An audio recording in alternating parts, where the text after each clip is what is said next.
एक गांव था, नाम था ढोलकपुर। बड़ा ही शांत और सुंदर गांव था। लोग हमेशा खुशी से झूमते थे क्योंकि उस गांव में रहता था महाराज रायस्टार, जो अपने गांव के लिए एक शेर था जो कभी अपने लोगों के साथ गलत होने नहीं देता था। लेकिन उस गांव में छुपा था एक डरावना राज, एक राज जो सबके दिल में था पर जुबान पे नहीं।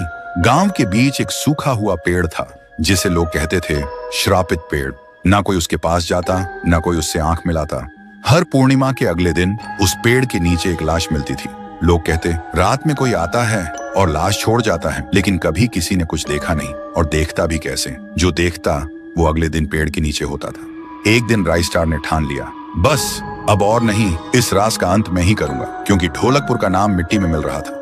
फिर एक पूर्णिमा की रात रायस्टार चुपके से जाकर पेड़ के पास बैठ गया। रात के 2 बजे एक आवाज आई, थुंग थुंग थुंग थुंग थुंग थुंग थुंग थुंग थुंग सहूर। और फिर वो पेड़ भूत में बदल गया। वो भूत कुछ अजीब सा था, एक भयानक शैतानी हंसी वाला चेहरा, आंखें बड़ी बड़ी। वो पेड़ चल के एक घर के गेट को जोर जोर से खटखटाने लगता है। तभी एक आदमी डर के मारे आवाज सुन के बाहर निकलता है। वो भूत अपने लकड़ी जैसे हाथ से एक ऐसा थप्पड़ मारता कि उसकी सांस वहीं थम जाती है और उसी जगह उस लाश को ले जाता है और वापस फिर से पेड़ बन जाता था। देखते ही रायस्टार का दिल कांप जाता है, पर वो कुछ बोलता नहीं। सुबह लोग भीड़ में जमा हुए और रायस्टार ने पहली बार उस पेड़ से बात करने की कोशिश की। पेड़ के अंदर से एक आवाज निकली, क्या तुम सब भूल गए मुझे?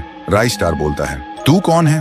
पेड़ बोलता है, मैं हूँ ठुन ठुन ठुन साहुर। एक वक्त था जब मैं भी इस गांव का एक प्यारा सा बच्चा था, लेकिन 100 साल पहले मुझे इसी पेड़ से रस्सी बांधकर उल्टा लटका दिया गया, गांव वालों की आंखों के सामने, और मेरी मौत को तमाशा बना दिया गया, सिर्फ इसलिए क्योंकि मैंने एक राज देख लिया था जो लोग छुपाना चाहते थे। और उसी पल से मेरी रूह इस पेड़ से जुड़ गई।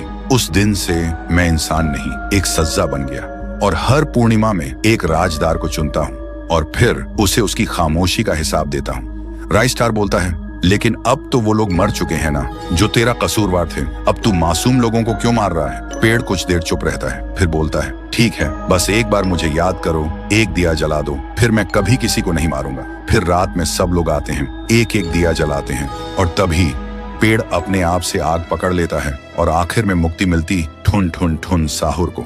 उस दिन के बाद गांव में कभी कोई लाश नहीं मिली। हर पूर्णिमा में लोग एक दिया जलाकर उसकी यादों को जिंदा रखते हैं, क्योंकि अगर भूल गए तो सपने में एक आवाज सुनाई देती थी, थुंग थुंग थुंग थुंग थुंग थुंग थुंग थुंग थुंग सहूर। 1 साल बीत चुका था। ढोलकपुर वापस शांत था। गांव के लोग फिर से खुशी से जीने लगे थे। हर पूर्णिमा को लोग एक दिया जलाकर ठुन ठुन ठुन साहुर को याद करते थे। पर एक रात कुछ ऐसा हुआ जो फिर से सब कुछ बदल के रख दिया। लाशें फिर से मिलने लगी। हर 2 दिन बाद किसी न किसी के घर के सामने एक कटी हुई लाश पड़ी होती। गांव फिर से कांप उठा। एक दिन सब लोग महाराज के पास पहुंचते हैं और रो रो कर गांव की घटनाओं के बारे में बताते हैं। रात को महाराज 2 सेनापतियों से कहते हैं, जाओ और खोजो इस कांड के पीछे कौन है। लेकिन सुबह सिर्फ उनकी लाशें लौट कर आईं। एक का सिर था ही नहीं, दूसरे के पैर कट चुके थे। महाराज समझ गए कुछ तो लौट आया है, कुछ जो सिर्फ मौत का खेल खेल रहा है। और फिर कहते हैं, अब इस जंग का सामना मुझे ही करना होगा। उसी रात महाराज चुपके से गांव में आते हैं और एक पेड़ के पीछे खुद को छुपा लेते हैं। और ठीक रात के 2:30 बजे अचानक कहीं से धुआं छा जाता है और उस धुएं के अंदर से एक आवाज आती है,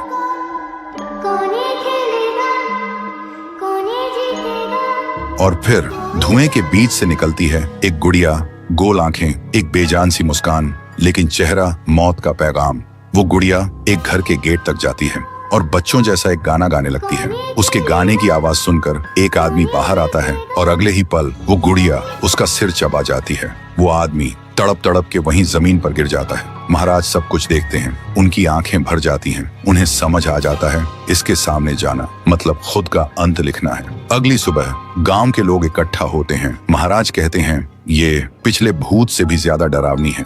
इसे सिर्फ वही हरा सकता है जो मौत को पहले ही हरा चुका है। और फिर एक पूर्णिमा की रात सब लोग दिया जलाकर पुकारते हैं, आप वापस आइए, आपके बिना ये गांव जिंदा तो है पर जीने जैसा नहीं। तभी एक आवाज गूंजती है, थुंग थुंग थुंग थुंग थुंग थुंग थुंग थुंग थुंग सहूर। और उसी देह की आग से एक जलता हुआ पेड़ बनने लगता है और उसी पेड़ में से ठुन ठुन ठुन साहुर निकलता है। तभी फिर से वही धुआं छा जाता है और उसके साथ ही एक आवाज।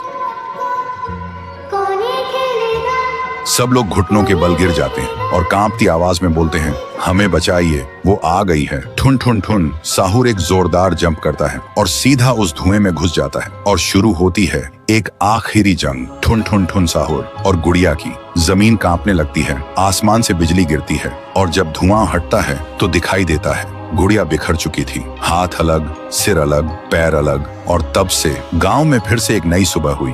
महाराज मुस्कुराए, गांव वाले जीने लगे और उस दिन के बाद ठुन ठुन ठुन साहुर सिर्फ एक भूत नहीं रहा, गांव का रक्षक बन गया। लेकिन उसी रात कुछ ऐसा हुआ जो किसी को भी पता नहीं चला। गुड़िया का सिर, हाथ, पैर अपने आप जुड़ने लगे थे और फिर वो वहां से चली गई। तो लगभग 150 साल पहले की बात है। ढोलकपुर गांव के एक कोने में एक परिवार रहता था। उस परिवार में था पीहू, उसका बड़े भाई साहुर और उनके मम्मी पापा।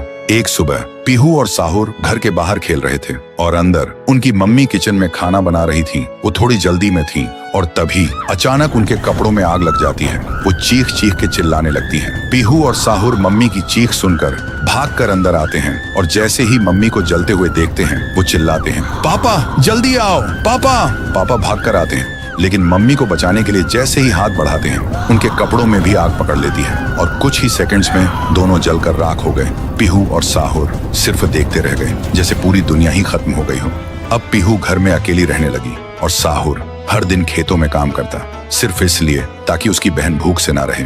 एक पूर्णिमा की रात थी। साहुर खेतों से काम करके घर लौट रहा था। तभी उसकी नजर जाती है एक घर की खिड़की पर। वो देखता है एक आदमी किसी का खून कर रहा था। ये देखते ही साहुर के पैर कांपने लगे और जैसे ही वो पीछे मुड़ता है एक और आदमी हाथ में खंजर लेकर खड़ा था। वो आदमी बिना कुछ कहे साहुर पर वार कर देता है। फिर गांव के लोगों को इकट्ठा करते हैं और वही आदमी चिल्लाता है, ये लड़का मेरे घर में घुसकर चोरी कर रहा था और जब मैंने रोका तो मुझे ही मारने की कोशिश की। अब आप लोग ही बताओ इसके साथ क्या किया जाए। गांव वाले गुस्से से भड़क उठते हैं और चिल्ला के कहते हैं, इसे उस पेड़ पे जिंदा उल्टा लटका दो। साहुर गिड़गिड़ाता है, मैं बेकसूर हूँ, मैंने कुछ नहीं किया।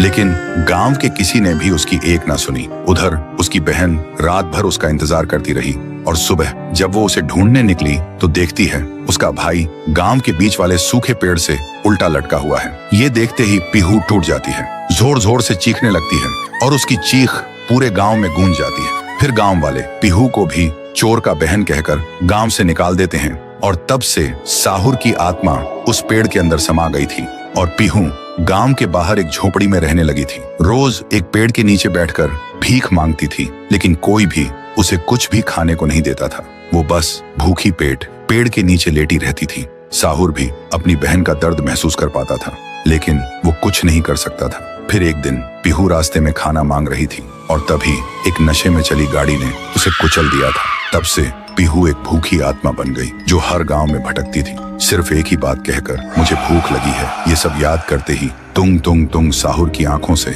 आंसू टपकने लगते हैं और तभी उसे एक आवाज सुनाई देती है और बिना कुछ सोचे तुंग तुंग तुंग साहुर उस सूखे पेड़ के अंदर से निकलता है और अंधेरे में सीधा उस आवाज की तरफ चल पड़ता है। तो दोस्तों, अगर आप चाहते हो कि अगले पार्ट में पीहू, गुड़िया और तुंग तुंग तुंग साहुर की पावर दिखाई जाए तो इस वीडियो को 2 लाख लाइक्स तक पहुंचाओ, तभी आएगा असली तांडव।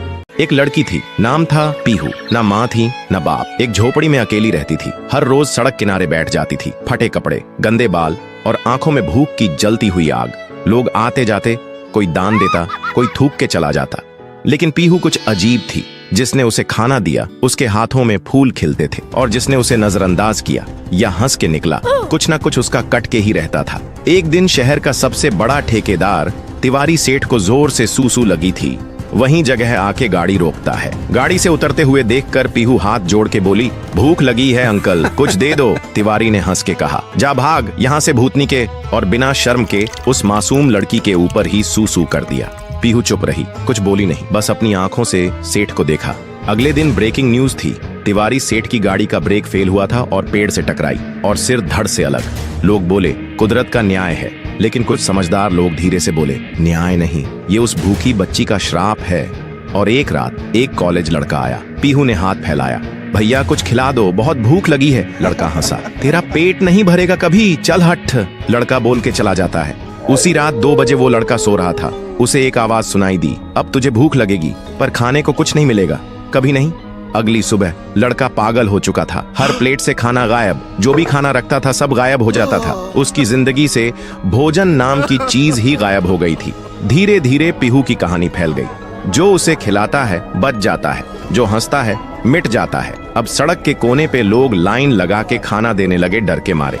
लेकिन ट्विस्ट ये है, पीहू कोई इंसान नहीं है, वो एक भूखी आत्मा है जो सालों पहले इसी जगह पर खाना मांग रही थी और एक नशे में चली गाड़ी ने उसे कुचल दिया था। तब से ना उसकी लाश मिली ना इंसाफ मिला। उस दिन से वो बच्ची नहीं लौटी, एक भटकती आत्मा बन गई। तो दोस्तों, कभी किसी भूखे बच्चे को देखो तो नजरें मत फेरना। शायद वो इंसान ना हो, पर तुम्हारा इंसान होना वहीं तय होता है। कमेंट करो, पीहू को खाना दो अगर इंसानियत अब भी जिंदा है। एक गांव था, सुंदर शांत, जहां लोग हंसी खुशी जीते थे। बच्चे गाना गाते हुए स्कूल जाते और रात में लोग छत पे तारे गिन के सो जाते। लेकिन उन्हें क्या पता था, उस सुकून पे अब अंधेरा छाने वाला था, क्योंकि उस गांव में लौट आई थी पीहू। गांव के बाहर एक स्कूल था और उसी स्कूल के सामने पीहू रोज बैठ जाती थी खाना मांगने के लिए। लोग आते जाते देखकर सोचते थे कोई बेघर बच्ची होगी। एक रात स्कूल का एक गार्ड रात में चौकीदारी करते हुए वहां से गुजर रहा था। पीहू उसे देखती है और बोलती है, मुझे भूख लगी है, कुछ खिला दो। गार्ड कुछ नहीं बोलता, सिर्फ घूरता है और अंदर जाकर सीसीटीवी चेक करने लगता है। तभी स्क्रीन से एक लाल हाथ निकलता है और अगले ही सेकंड में वो आदमी गायब। अगले दिन सुबह गांव में हंगामा मच गया, सब कांप गए, किसी को समझ नहीं आया किसने किया। उसी दिन 9वीं क्लास का एक लड़का खाना खाते हुए पीहू के पास जाता है और बोलता है, खाना चाहिए भिखारी, जा अपने बाप से मांग, और हंस के चला जाता है। पीहू कुछ नहीं बोलती, बस चुप रहती है। अगली रात उसकी माँ चीख चीख के रोड पे भागती है, मेरा बेटा अंदर से खाली हो गया है। डॉक्टर बोलते हैं, इसके अंदर ना दिमाग है, ना किडनी, ना लिवर, सिर्फ अंधेरा है। अगले दिन गांव के लोग इकट्ठा हो जाते हैं। सब बोलते, जब से पेड़ पे लाश लटकी थी तब से कुछ ना कुछ गलत हो रहा है। किसी ने सजेस्ट किया शांति के लिए पूजा करनी होगी। फिर रात में एक बड़ा पंडित बुलाया गया। पूरा गांव जमा हुआ था।